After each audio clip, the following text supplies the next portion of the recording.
Hello everyone, my name is Chris Frazier, and this is my campus visit presentation, Soaring with the Owls, a four-frame structural analysis.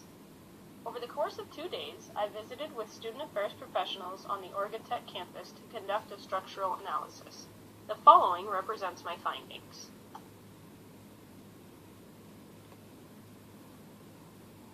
We'll begin with some background information about Oregon Tech. It's a public co-ed school founded in 1947. The president is Dr. Chris Maples. Campus is located in Klamath Falls, which is southern Oregon. Colors are blue and gold. The athletics nickname is the Hustlin' Owls, and the mascot is Hootie, who is an owl. Total 2014 enrollment was 4,414, and you can see there that the male to female ratio is pretty even. There are 32 degree options, and they are accredited by the Northwest Commission on Colleges and Universities, and they are affiliated with the Oregon University System. The approach I took with this project was to first contact the Vice President for Student Affairs at Oregon Tech, who is Erin Foley, to gain her approval to even do the project on campus.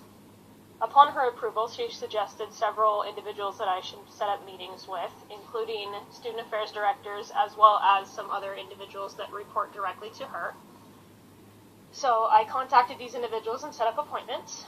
I then developed some interview questions. I picked several questions for each of the four frames. I then visited campus and conducted my interviews. Each one took about half an hour. I then reviewed the results and reported the information I gathered. It's important to note that there is some missing data. I was not able to meet with Dana Honorato, who is the Director of Student Services for the Oregon Tech Wilsonville campus, and I also was unable to meet with Tracy Lehman, who is the Director of the Financial Aid Office. So that information is not included in this presentation.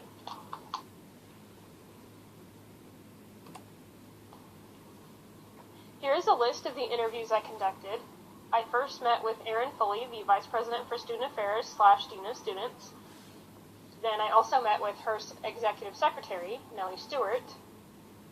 I met with the Director of Campus Life, Admissions, Student Health, Housing, and the Student Success Center. I would have met with Financial Aid, but was unable to set up an appointment with that director.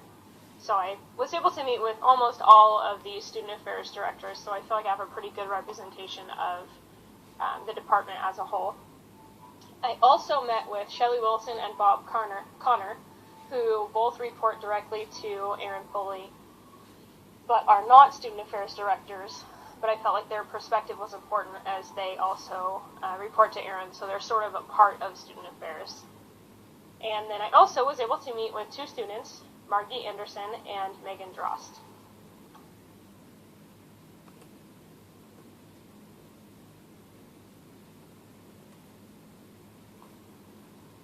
Here is the organizational chart for the Student Affairs Division. As you can see, Erin Foley is the Vice President for Student Affairs and Dean of Students, so she is the main source of power. And she is directly reported to from Nellie. And then all of the other directors fall under Erin, so basically it's a pretty straightforward structure with one person in charge as several others reporting to her.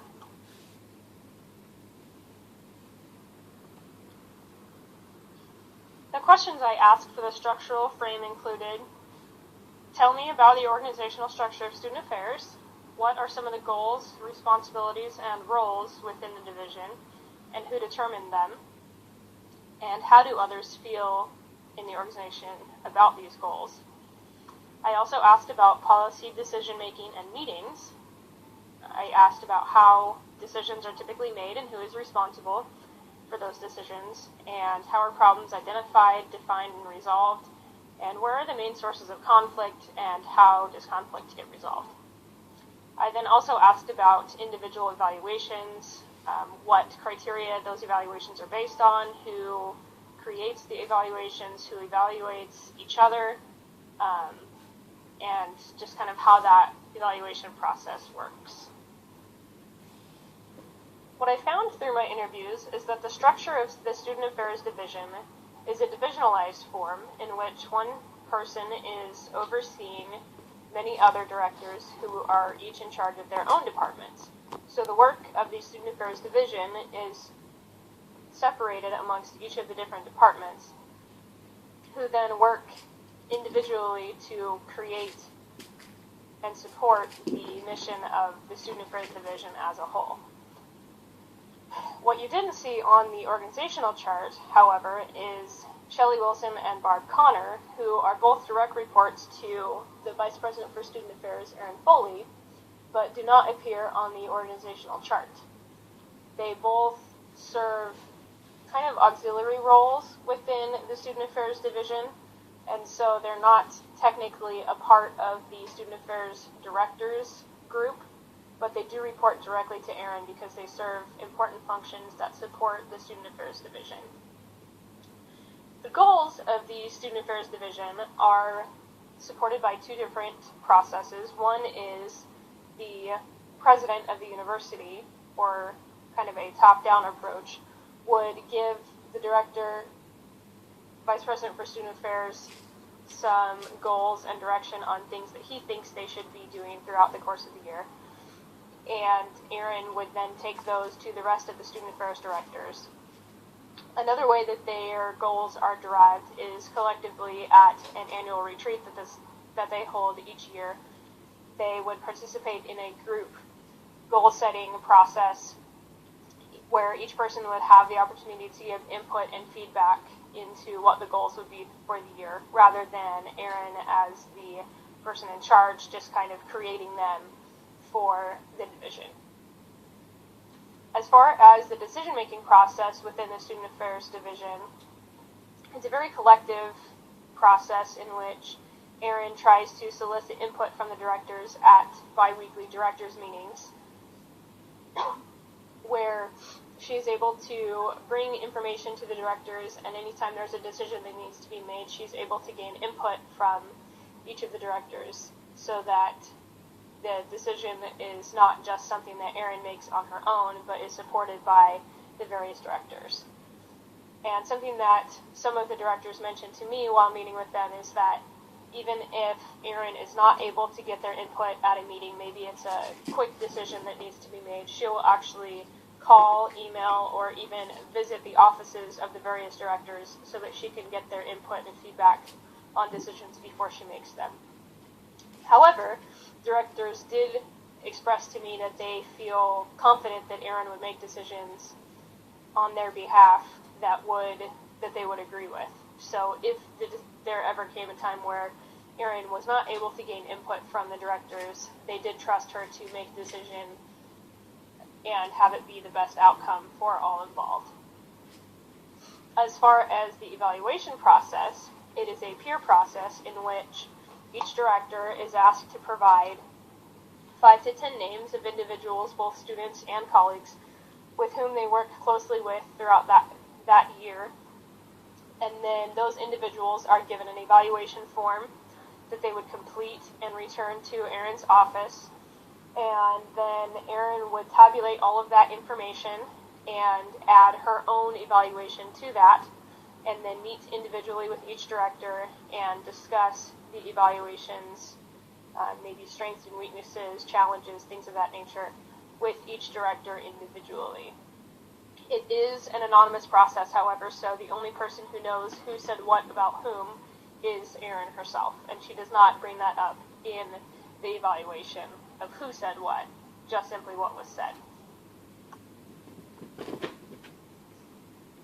2 structural recommendations that I have are, first, to have the goals posted or visible. When I asked the directors about the various goals within the Student Affairs Division, most of them had to either try and think off the top of their head to remember what the goals were, or they would have had to look them up specifically. So having some concise goals that maybe could be posted either on the director's wall or door or someplace within the division would be helpful to kind of reevaluate and constantly remind everyone, not just the directors, but others within the departments and students as well, of what the goals are and what Student Affairs is striving for that year. And the other recommendation I have would be to increase communication with the non-director direct reports, Shelley and Barb. It seemed as though the fact that they were not a part of the Student Affairs division made them feel a little bit like they were confused about what it was that they were needing to be doing as far as Student Affairs was concerned. I think they sort of felt like they just didn't understand exactly how they fit within that demographic. So maybe just some more communication with them might be helpful. I do believe that this was a recent change, so it could also be that they were just working out some bugs still and were not entirely comfortable with what the change would mean and how it was going to look.